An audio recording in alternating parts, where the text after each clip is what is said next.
स्वागत है एक बार फिर से मेरे चैनल रागनी सिंह में।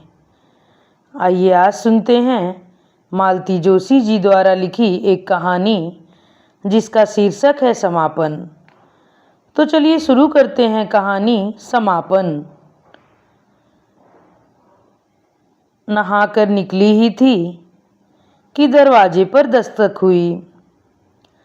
गाउन पर तौलिए को दुपट्टे की तरह डालकर बिंदु ने दरवाज़ा खोला। मिश्रा अंकल थे। कब आई बिटिया? अभी बाजार से लौटा तो देखा ताला नहीं है, सोचा पूछता चलूं। खाना वाना खा लिया? अभी कहाँ अंकल, अभी तो नहाकर निकली हूँ। ये समझ लीजिए हफ्ते भर का इकट्ठा नहाई हूँ। अब फुर्सत से खाना बनाऊंगी। बनाओगी क्यों? वहीं चलो, दो कौर हमारे साथ खा लेना। बिंदु ने मना नहीं किया।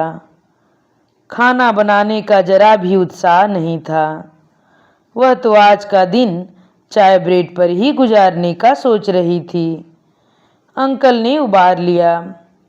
वे आंटी को खबर करने घर चले गए। बिंदु ने किसी तरह भीगे बालों को तरतीब दी, सूट पहना और ताला डालकर पड़ोस में जा बैठी। खाना तैयार ही था। खाना खाते हुए वह हुलस हुलस कर अपनी दक्षिण यात्रा के बारे में सुनाती रही।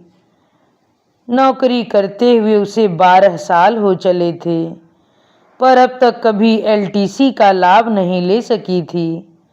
माँ बाबूजी को छोड़कर कहाँ जाती? पिछले साल बाबूजी नहीं रहे। माँ भी बड़े भैया के पास चली गईं। अब जाकर उसे खुलकर सांस लेने का मौका मिला था। उसने खूब एंजॉय किया था। बोलते बोलते वह अचानक रुक गई। उसने अनुभव किया कि अंकल आंटी उसे सुन भर रहे हैं, वह भी बेमन से। उन्होंने कोई प्रतिक्रिया व्यक्त नहीं की। ऐसा तो कभी हुआ नहीं। उसे संकोच हो आया। वातावरण में उसने एक अदृश्य तनाव महसूस किया। फिर खाने से भी मन हट गया। हाथ धोते हुए बोली, अब घर जाकर तनकर सोऊंगी, इतना थक गई हूँ। आंटी आप नहीं खिलाती तो मैं भूखी ही सो जाती। आंटी के रहते भूखी सो जाती? वाह! आंटी ने उलाहना दिया। अच्छा थोड़ी देर बैठ, तो जरूरी काम है। इलायची मुंह में डालकर वह सोफे पर पसर गई। अंकल एक कागज लेकर आए। जानता हूँ बेटे, तुम बहुत थक गई हो, पर यह दिखाना भी तो जरूरी था। वह उठ बैठी। कांपते हाथों से उसने कागज हाथ में लिया। टेलीग्राम था। उसका मन धक से रह गया।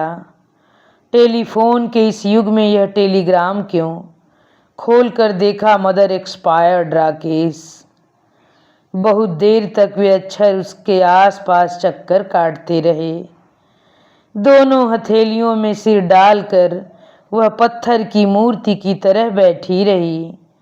रुलाई गले तक आ रही थी, पर उसे जैसे बाहर आने की राह नहीं मिल रही थी। आंटी उसके पास बैठकर धीरे धीरे उसके सिर पर हाथ फेरती रहीं। दोनों पति पत्नी समझ रहे थे कि इस समय शब्द बेमानी है। यह खबर कब आई? बड़ी देर बाद उसने संयत स्वर में पूछा। तार तो कल सुबह मिला है, पर इससे पहले वे शायद तुम्हें फोन पर कांटेक्ट करने की कोशिश करते रहे हैं। फोन बज रहा था, जब नो रिप्लाई होता रहा तब जाकर उन लोगों ने तार दिया है। मैं तुरंत भागा भागा तुम्हारे मैनेजर के पास पहुंचा, पर वे बोले अब खबर करना बेकार है, वैसे भी तुम लोग सुबह पहुंच रहे हो। डबडबाई आंखों से उसने कहा, इस बार मन हुआ था कि माँ के पास ही हो आऊं, पर मेरे जाते ही वह शिकायतों का पिटारा खोलकर बैठ जाती थीं। भैया भाभी को बहुत बुरा लगता था। अभी बाबूजी की बरसी पर गई थी, यही हुआ। दरअसल उन्हें यहाँ से भेजना ही गलत था। यहाँ रहती तो 2-4 साल और जी लेती। मैंने नहीं भेजा आंटी, जिद करके गई हैं। बोली तेरे चौकीदारी करते करते मेरी उम्र निकल गई है। बेटे बहुओं का सुख कब देखूंगी, पोते पोतियों का लाड़ दुलार कब करूंगी।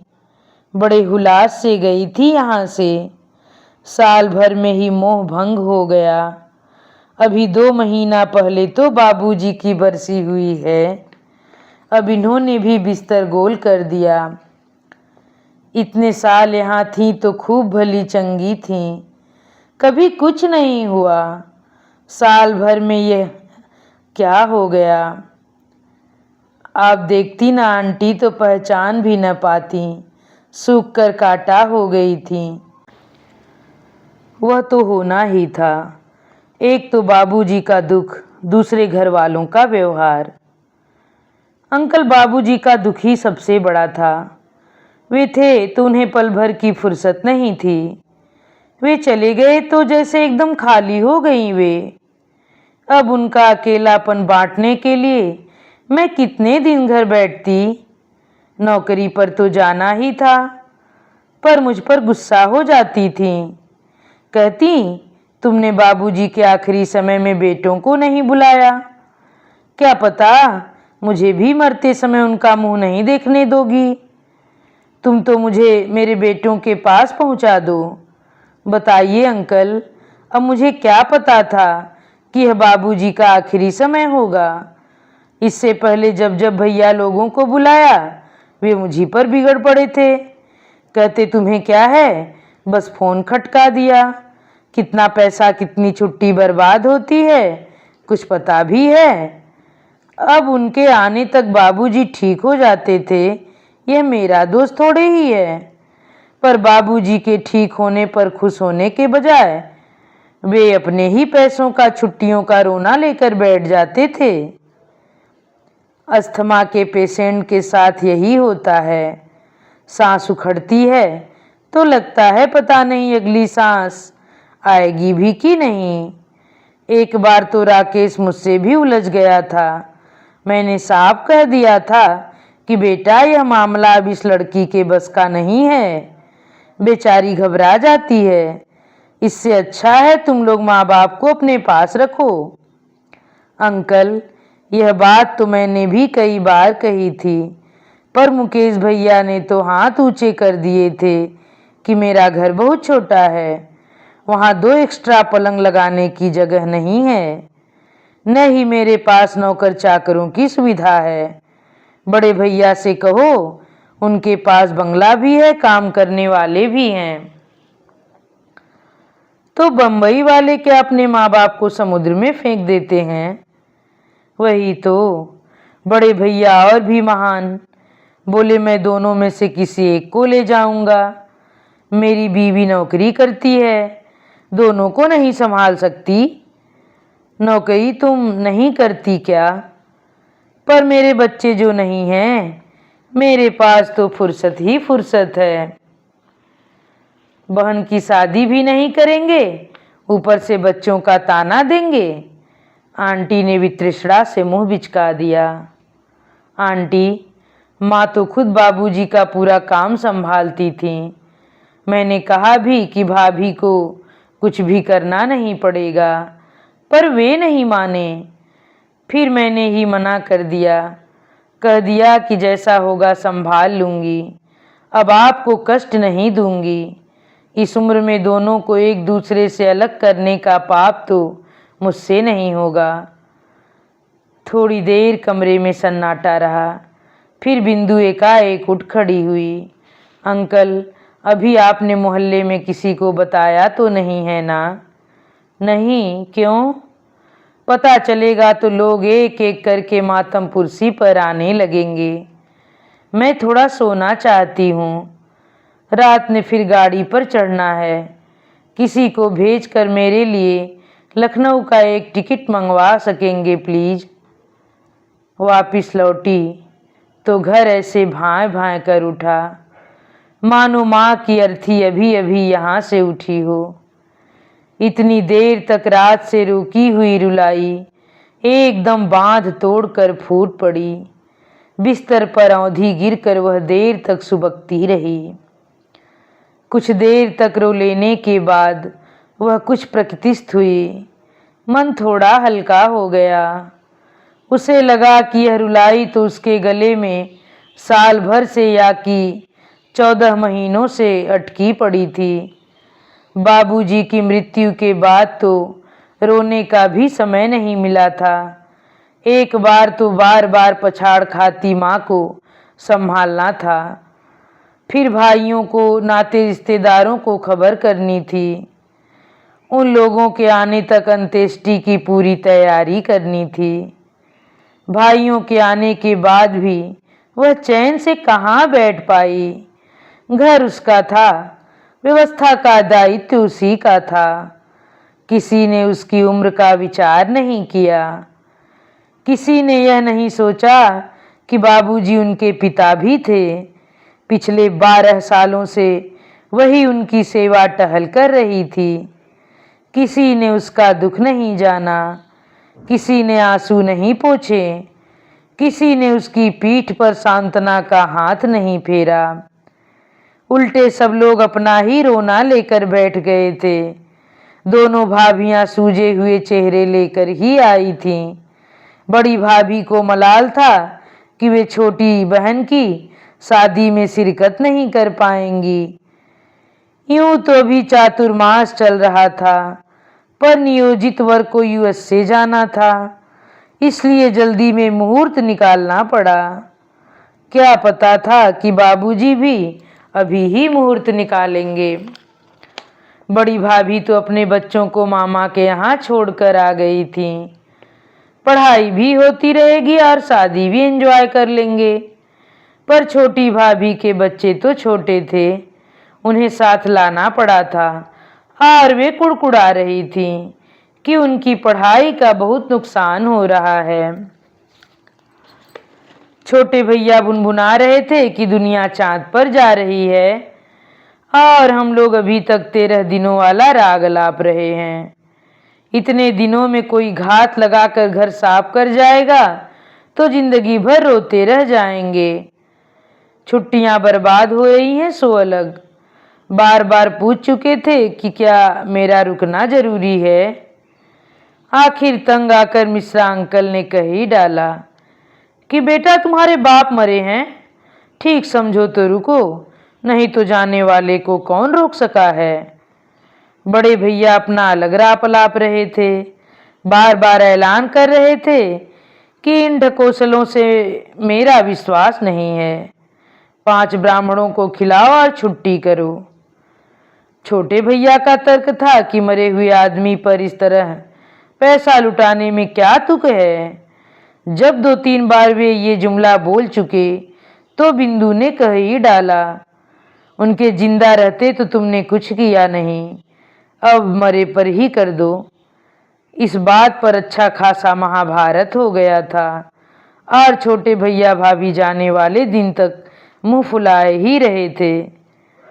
घर उसका था, इसलिए रसोई घर से लेकर पानी के टैंकर तक का सारा इंतजाम उसी के जिम्मे था।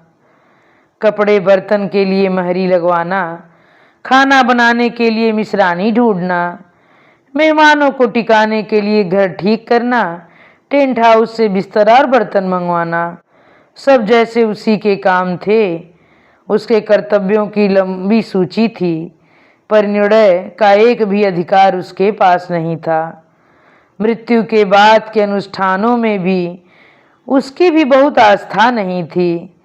बस उसे यही लग रहा था कि जो कुछ करना है ढंग से किया जाए।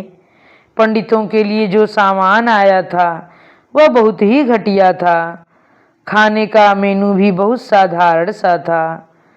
आमंत्रितों की लिस्ट में इतनी काट छांट की गई थी कि उसे तो रोना आ गया था। माँ बार बार कहती रह गई कि कम से कम मोहल्ले टोले वालों को बुला लो। बाबूजी पर सबकी बहुत श्रद्धा थी। हारी बीमारी में यही लोग दौड़ दौड़ कर आते थे। आधी रात को भी आवाज दो तो 10 लोग हाजिर हो जाते थे। पर बड़े भैया ने उनकी एक नहीं सुनी। बोले, यह कोई खुशी का मौका है जो पूरी बस्ती को दावत दूंगा? तुम्हारे रिश्तेदार ही 100 से ऊपर हो रहे हैं, इससे ज्यादा का मेरा बूता नहीं है। बेचारी माँ मन मसोस कर रह गई। मंगल श्राद्ध के बाद जब सब लोग अपने अपने ठिकानों पर लौट गए, बिंदु को पहली बार बाबूजी की मृत्यु का एहसास हुआ। 12 साल से बिछा उनका पलंग उठ गया था। अलमारी का एक पूरा खंड उनकी दवाइयों से भरा रहता था। वह जगह अब खाली थी। दीवार पर लटका दवाइयों का चार्ट भी निकाल दिया गया था। उनका स्टूल, वहां पर पानी का जग, चश्मा, गीता और रामचरितमानस का गुटका सब गायब थे। उन परिचित चीजों के बिना कमरा भाए भाए कर रहा था। उस दिन केवल माँ का ख्याल करके वह अपनी रुलाई बड़ी मुश्किल से रोक पाई थी। जानती थी अगर माँ बिखर गई तो संभालना मुश्किल हो जाएगा। जब तक वह घर में रही, माँ को मजबूती से थामे रही, पर छुट्टी भी आखिर कितनी ले सकती थी। एक न एक दिन तो नौकरी पर जाना ही था। उसके बाद माँ के लिए वह सूनापन, वह अकेलापन, वह खालीपन असहाय हो उठा। वे बेहद चिड़चिड़ी हो गईं और उनका सारा गुस्सा बिंदु पर ही उतरता रहा। उन्होंने लखनऊ जाने की रट लगा दी थी। उनकी जिद के आगे हार मानकर एक दिन वह उन्हें लखनऊ पहुंचा गई। उसे मालूम था कि बहुत गर्मजोशी से उसका स्वागत नहीं होगा, पर इतने ठंडेपन की भी उसने कल्पना नहीं की थी। भैया ने स्टेशन पर ही उलाहना दिया, एकदम चल पड़ती हो, कम से कम पहले इंटीमेट तो कर दिया करो। इंटीमेट किया तो था, नहीं तो आप स्टेशन पर कैसे आते? मेरा मतलब है थोड़ा पहले बताना चाहिए। एकदम आ जाने से घर का सेटअप डिस्टर्ब हो जाता है। भाभी भी बहुत खुश नजर नहीं आई। आंखें नचाकर बोली, मतलब बिंदु रानी अब अकेले रहेंगी? उनकी वाणी से ऐसा ध्वनित हो रहा था मानो बिंदु रानी सद्य प्राप्त आजादी का कोई गलत फायदा उठाने वाली हैं। इसके बावजूद भी माँ अगर वहाँ खुश रहती तो वह उस अपमान को पी जाती। पर 2 बार वहाँ जाना हुआ। दोनों बार माँ ने शिकायतों का ढेर लगा दिया। उसने सोच लिया था कि जब उनका मन अच्छे से भर जाएगा वह माँ को ले आएगी ताकि दोबारा जाने का नाम न लें। पर अफसोस, माँ ने उतनी प्रतीक्षा ही नहीं की। शाम होते होते उसके घर पर मिलने वालों का तांता लग गया। हर कोई सांत्वना देने को आतुर, मदद करने को तत्पर। इसी बीच वाजपेयी जी का सचिन उसके लिए टिकट ले आया था। गोयल दंपति उसे जबरदस्ती 5,000 पकड़ा गए थे। बोले, टूर से आई हो, पर्स जरूर खाली होगा, चुपचाप रख लो। सक्सेना जी की नंदिता ने उसका बैग जमा दिया था। माथुर साहब उसे स्टेशन पर छोड़ आए थे। साथ में 2-4 लोग और भी थे। इस आत्मिक विदाई के बाद जब लखनऊ पहुंची तो वहां का वातावरण एकदम विपरीत था। माँ की अंत्येष्टि के 6 दिन बाद वह पहुंची थी। यद्यपि इसमें उसका कोई कसूर नहीं था, पर सबके तानों ने जैसे उसे छलनी कर दिया। उसे माँ पर इतना गुस्सा आ रहा था। जीवन में पहली बार थोड़ी सी मौज मस्ती की थी। माँ से वह भी देखा नहीं गया। उसका मन एकदम विरक्त हो गया। लगा कि इन लोगों से जो भी नाता था माँ बाबूजी के कारण था। अब वे उसके कोई नहीं हैं। पूरे घर में एक भी कंधा ऐसा नहीं था जिस पर सिर रख कर वह आंसू बहा सकती। उसे लगा इससे ज्यादा अपने तो वे लोग थे जिन्हें वह पीछे भोपाल में छोड़ आई है। खून के रिश्ते भी आजकल कितने सतही हो गए हैं। उसके बाद बिंदु मात्र एक तटस्थ दर्शक बनकर सब कुछ देखती रही। घर में जो कुछ भी हो रहा था वह कहीं से भी उसे स्पर्श नहीं कर रहा था। तिरही की तैयारी बड़ी धूमधाम से हो रही थी। कार्ड छप गए थे, धर्मशाला ठीक कर ली गई थी, क्योंकि निमंत्रितों की संख्या 1000 से ऊपर पहुंच गई थी। 11 ब्राह्मणों की टोली बुलाई गई थी और उनके लिए बेशकीमती सामान जुटाया गया था। भाभी ऐसे हुलास से सबको दिखा रही थी मानो बेटी का दहेज दिखा रही हूं। सर्वत्र राकेश बाबू की जय जयकार हो रही थी और मुकेश भैया का खून सूख रहा था। बोले, आधा पैसा मेरा भी लगा है, पर मजाल है जो भैया ने किसी से जिक्र भी किया हो। फिर बेचारे खुद ही सबसे कहते फिरे, मैंने तो 25,000 लाकर भैया के हाथ में दे दिए थे। कहा कि आप बड़े हो, जो ठीक समझो करो। उनकी व्यग्रता देखकर दया भी आ रही थी और हंसी भी। कार्यक्रम के बाद बड़े भैया ने बड़ी ठसक के साथ पूछा, सब ठीक ठाक हो गया ना? उससे रहा नहीं गया, बोली, आपका तो इन चीज़ों में विश्वास ही नहीं था। विश्वास तो मेरा अब भी नहीं है, पर माँ का तो था। बाबूजी के समय कुछ ठीक से नहीं हो पाया, इसलिए वे जरा उदास थीं। इसलिए इस बार हाथ जरा खुला छोड़ दिया, माता राम खुश हो जाएंगी। बिंदु का मन हुआ कि कहे, उनके सामने करते तो कोई बात थी। तुमने तो बाबूजी की तिरही में भी हाथ खींच लिया, बरसी भी जैसे तैसे निपटा दी। अब उनके खुश होने का क्या है? यह तो मन को समझाना भर है। पर उसने कुछ नहीं कहा। कुछ कहने सुनने की इच्छा ही मर गई थी। जिस दिन उसे निकलना था उस दिन भाभी ने बड़े नाटकीय ढंग से उसे एक प्लास्टिक की डिबिया पकड़ाई। लो भाई, ये अपनी माँ की अमानत संभालो। उसने खोलकर देखा, माँ की अंगूठी और कर्णफूल थे। अपना कहने को माँ के पास यही कुछ बचा था। बाकी जो कुछ था बेटों की पढ़ाई में और बहुओं के चढ़ावे में निकल गया था। माँ एकदम निष्कांचन हो गई थी।